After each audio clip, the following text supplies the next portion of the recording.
Matagal akong nanahimik. Alam niyo ba? At ngayon lang ako nagsasalita. Kasi, kumakapal na naman ng aking mukha. Dito guys, I want to share it with you, my review about this product that I bought at the Shopee Philippines. Thank you Irma Opima for receiving all my ordered items at Surigao City.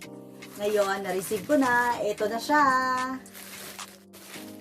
Na-receive ko na Thank you. Thank you Shopee.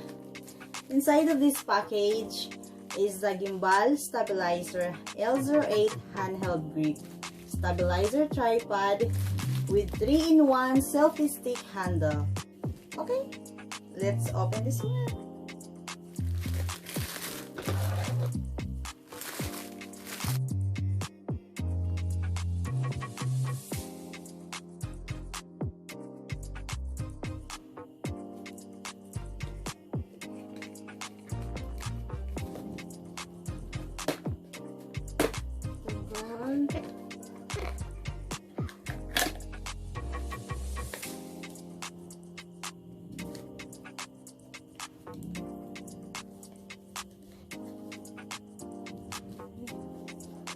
Siya. Wow! Ito lang pala. Ayan. Napaka. Shit. Wala nang laman. Box na to.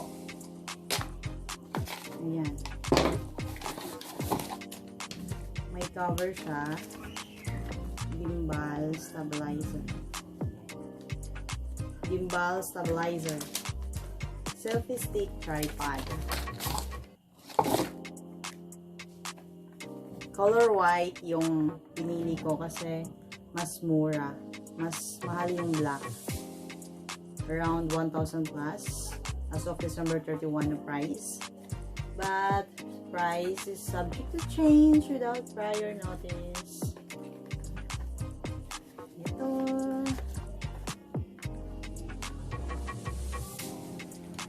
Ganda ng ano niya oh. Packaging. Ito may foam. Foam siya. Inside the foam may manual. Ito. May manual siya. Ito. Hindi pala ito manual. Ito yung manual niya. In-check. Yan. Hindi ko mabasa kasi may in-check. But ito is the instruction. English na to. How to replace the battery. May battery pala siya. Remove. Model ng gimbal stabilizer na to is L08. Selfie stick tripod. May user manual in English language. So, maintindihan naman natin to. How to use. Turn on. Lotot.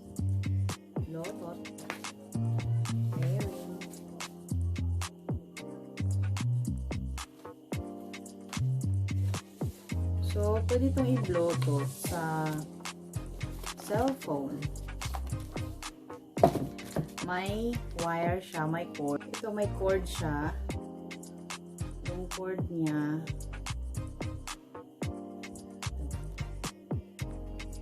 Ang liit lang. Ito na yung main item. Paano ba ito gamitin? Ito siya.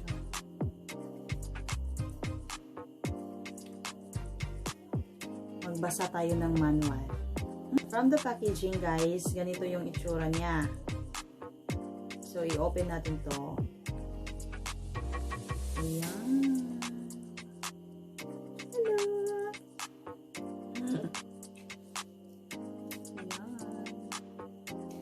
Tagawan ako eh. Maliso-liso din siya guys. lisod sa dugay malisod. Tara. Okay. And pwede na siya. Tuno. Taas kayo siya.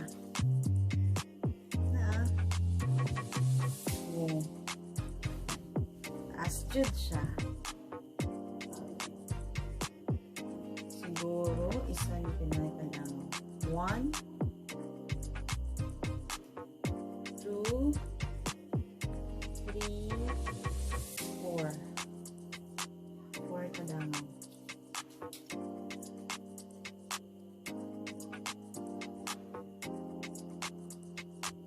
Siguro na yung butangan ng cellphone. Tapos di ara ang iyahang power button.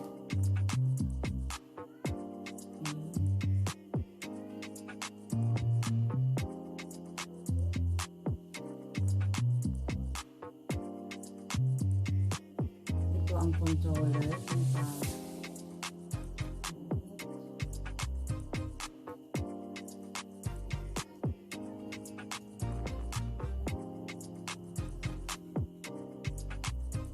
Tripod.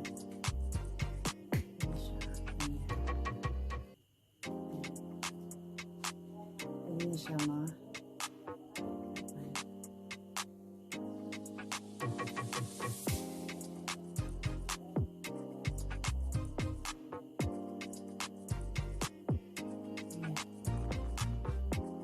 Ayan guys.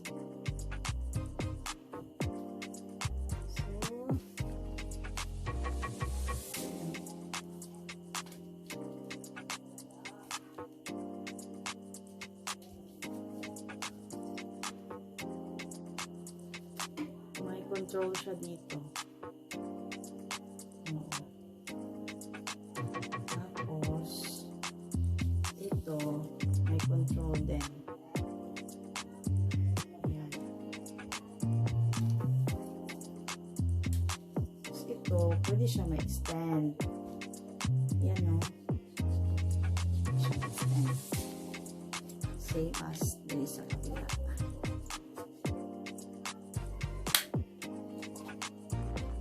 Try natin ang cellphone ko.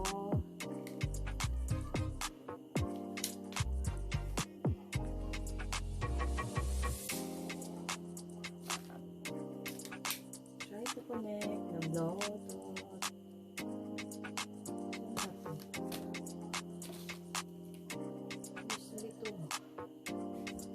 Ay, charge pala to. Battery pala. Ito pala guys, charger niya to. Charger to ng gimbal. Nag-light siya. Ayan.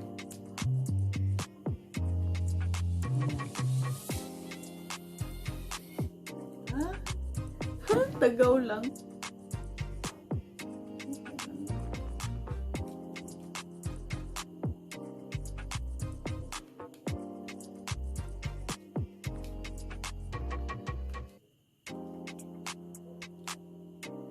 Light na siya guys.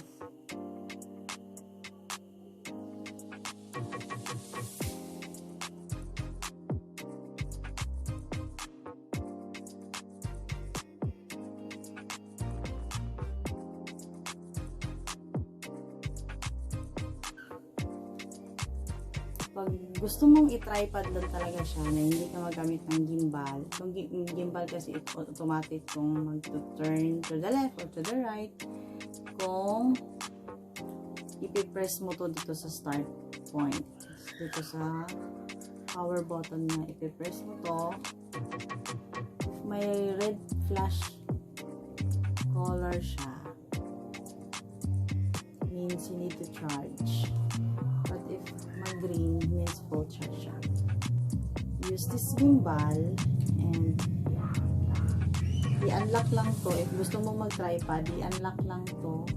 May ano kasi to. May kandado na sign. I-lock mo lang to if gusto mag-tripod. If you use gimbal, i-unlock mo to. Unlock. para mag tuyo pa siya. Ayan. Then press it here. Red siya. For 3.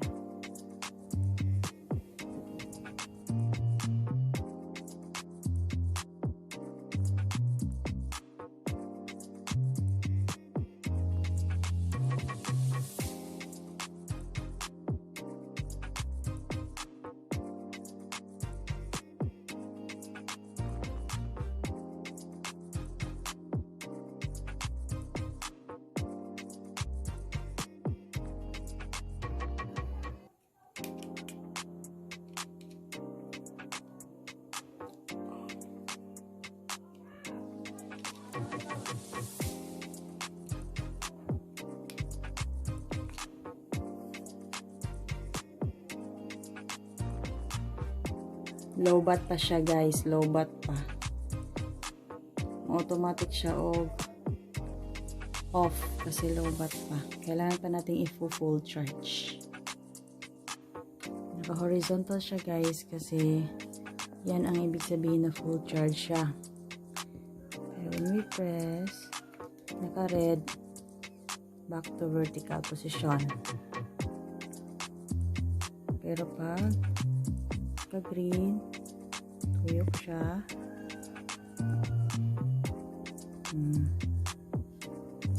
Again, ulitin natin.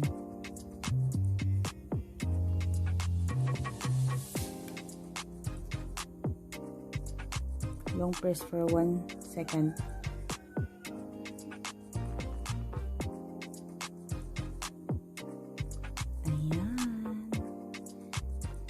Nag-function na ang gimbal natin. Ulitin natin.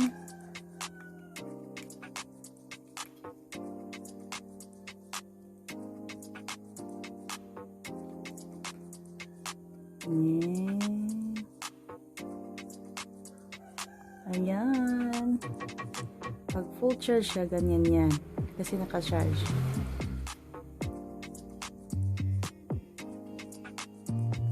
Pag nagamit ka ng gimbal, kailangan naka-unlock ito, naka-unlock to. Pero kung magamit ka ng tripod, kailangan naka-lock to dito.